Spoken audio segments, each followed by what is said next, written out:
Hawks basketball, they had 30 assists on 37 made field goals. And that's a remarkable it's number. Incredible. I'm very bad at math, so can we get a percentage on that? I mean, that and what an average? I don't know if we would have the stat readily available. What would be the average percentage of assists on made field goals for a team in the playoffs? 30 assists on 37 made field goals. It's 81% of. See, I have to admit. Now, listen. I think both of us would acknowledge that the conventional wisdom is that I'm smarter than you. You know right? what? That's the conventional wisdom. I'm not going to acknowledge that. Well, okay, and that in and of itself may be in may be some telling. Areas, I think, right, but most areas. But I wouldn't know how to calculate that percentage. Like I have to look over at Hembo and them because whatever it is you just typed into your phone to get that percentage, I wouldn't know what it was. What did you do? 30 divided by 37. That's it? It's just 30 divided by 37? That's the percentage? Yes. You know, you want to figure out I honestly did not know that. You want to figure out someone's batting average? Basically, that's... Well... Okay, I mean... I know what a batting average is. I know you do, but I don't know how to figure it out. Well...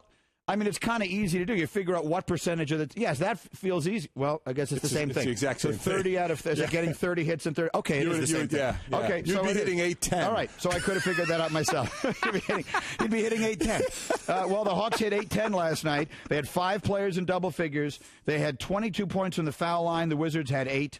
The Wizards played without John Wall. It's actually... Every storyline in the NBA right now, or every series, has a point guard storyline, right?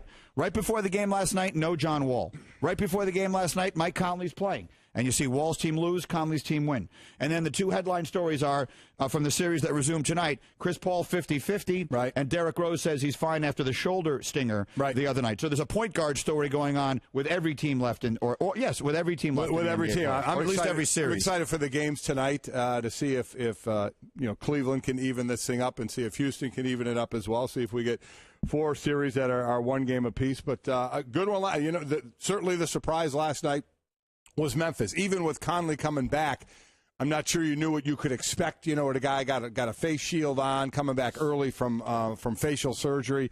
You're just not sure. And you were sure pretty quickly when he hit his first 4 shots.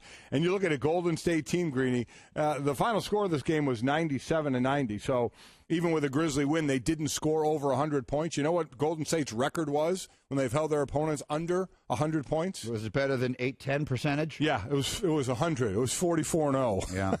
They're a good defensive team. We think of them and the Splash Brothers and everything else. The truth is they've been a very good defensive team all year long. They've just been a very good team all year long. And even the very best of teams are going to encounter turbulence, adversity is the word I was looking for, along the way in the playoffs. You're not supposed to just sort of streak through and win easily. Almost no team ever has. So let's see how they respond. You know, they got to go on the road and win a game now, and they should be able to do that. I think Memphis is a really good team. I think stylistically they're going to give Golden State problems, but Golden State's the better team. They should go on the road, win a game, come home, take care of home court advantage, and win that series in 6 or 7 games. It's not supposed to be easy. How do you not know simple math? Can you not help your kids with their math homework? No, both of my kids. Nikki's homework I can't even identify. And she's in 8th grade.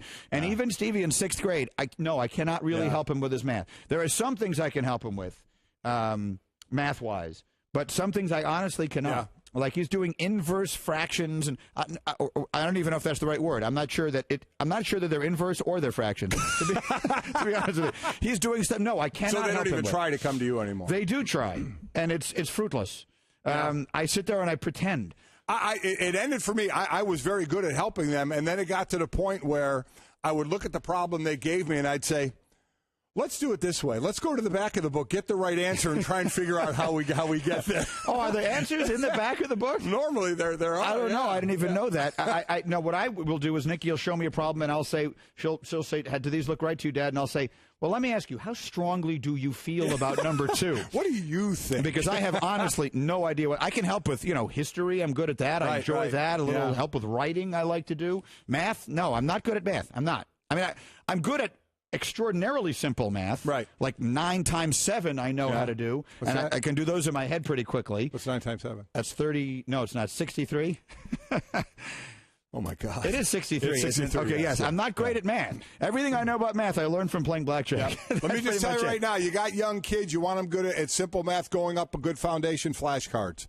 Old-fashioned flashcards, gang. I don't know if they're still used in schools or not, but flashcards are fantastic. Or blackjack. You will learn to add up to 21 really fast. True. Teach them how to bet, double down, that whole thing. No betting. You can play blackjack without the betting. I'm not encouraging gambling amongst our nation's youth. I didn't say gamble. I say learn the right forms of gambling for when you're old enough. You can step right into a blackjack table, and I don't have to look at you when you make a stupid move. I don't make a stupid move. I'm not saying you. I'm saying you. You know, if you're 10 years old down in the basement, mom or dad's teaching you when to double down, you know, when to split and all that kind of thing. I told you many times. Yeah. My father has given me many words of wisdom in my life, but the most significant ones were, Michael, no matter where you go and no matter what you do, never under any circumstances split tens. Yeah.